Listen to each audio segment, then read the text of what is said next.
C'est une étape symbolique. Un nouveau pas vers l'achèvement de cette cathédrale de bois, fidèle réplique de la frégate du 18e. La fierté d'un chantier unique en France. 10 ans de travail seront nécessaires pour renouer avec la tradition des arsenaux français. La pose de l'étrave d'1,5 tonne donne aujourd'hui la véritable allure au vaisseau, car c'est elle qui fendra la houle. Une prouesse technique qui tranche avec l'humilité de ses architectes.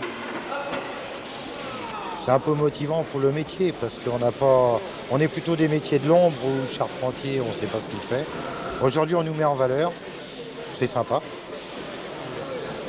Merci.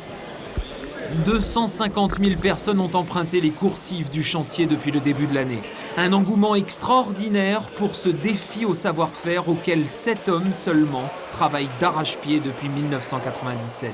Un chantier où tout est fait pour que le public suive pas à pas les opérations. Il verra tout, même lorsque la coque sera garnie.